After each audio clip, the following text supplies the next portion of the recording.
کراچی میں آج معروف جید عالم دین شیخ الاسلام مفتی محمد تقی عثمانی کی گاڑی پر حملہ کیا گیا۔ حملے میں مفتی تقی عثمانی محفوظ رہے جبکہ ان کا گارڈ اور پولیس اہلکار شہید ہو گئے۔ مفتی تقی عثمانی کا کہنا تھا کہ گاڑی میں ان کے ساتھ ان کی بیوی اور 2 پوتے موجود تھے، تاہم وہ بھی اس حملے میں محفوظ رہے۔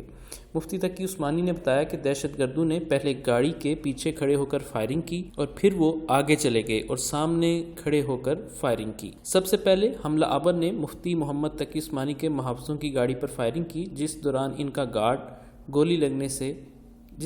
گارڈ کو گولی لگی۔ ان کے ڈرائیور نے گاڑی کو تیزی کے ساتھ لیاقت نیشنل ہسپتال کی طرف موڑا اور وہاں پہنچ گیا، جبکہ دوسری گاڑی چورنگی کے مقام پر ٹکرا گئی جس میں صنوبر خان شہید ہوئے جبکہ ڈرائیور عامر زخمی ہوا۔ ملک بھر سے مفتی محمد تقی عثمانی پر حملے کی شدید مذمت کی جا رہی ہے۔ وزیر اعظم پاکستان عمران خان نے مفتی تقی عثمانی پر فائرنگ کے واقعے کی شدید مذمت کرتے ہوئے پیغام جاری کیا۔ پیغام میں عمران خان کا کہنا تھا کہ مفتی تقی عثمانی جیسے جید عالم دین کا اثاثہ ہیں، صوبائی حکومتیں علماء کرام کی سیکیورٹی کو یقینی بنائیں۔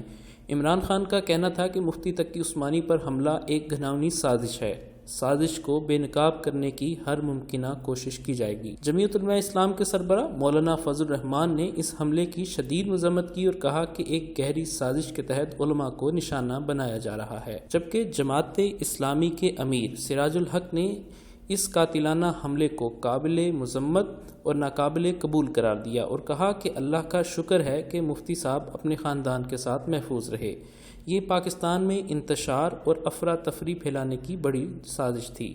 مسلم لیگ نون کے رہنما احسن اقبال نے مفتی تقی عثمانی کو قوم کا عظیم سرمایہ قرار دیا اور ان کی حفاظت کی دعا کی۔